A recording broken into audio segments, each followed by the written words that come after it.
Let's look at the other side of this, Yeah. which is the armor that Apple has against tough times. 50 billion or so in dry powder cash-wise, plus cash equivalents stock. 200 something billion. Yeah, 200 something billion. It can build what it wants supply chain wise. It can use its cash and its resources to vertically integrate to potentially boost margins in tough times. How do you think that kind of protects the loyalty and strength argument for Apple from here? Or acquire, but we know Apple doesn't like making big acquisitions. If they are making acquisitions, they're small, $100 million deals, somewhere in that range. They buy themselves. Apple's favorite thing to acquire is itself, shares of itself. And, there's this, I don't think we talk about this enough, about the factor, the buyback factor, what we saw last year. Apple was largely resistant last year among its peers to the market falling. I think it was down 27% last year. You look at the other end of the spectrum, we have Tesla down 65% in 2022. Part of that is the strength in the consumer demand, specifically for Apple products. It was unique in that way, resistant in that way that other companies weren't, but also the buybacks.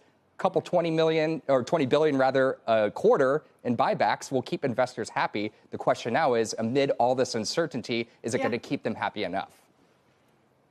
Dee, I think you're chiming in. Buybacks is an important part of the story. So is the potential to raise its dividend. It comes down to what is the best use of Apple's cash. As you guys are talking about, they haven't historically used it for any big acquisitions. But something interesting that's emerged over the last few years, Steve, is that Apple's using its balance sheet almost like a bank, right? It's using it to fund buy now, pay later loans. What else could it do in terms of this fintech space? And could that get investors excited in terms of perhaps the next leg of growth in that services area? Yeah, and services, Dee, is the place to look, because iPhone growth has basically hit a wall, and it could even just fall if we head into a recession.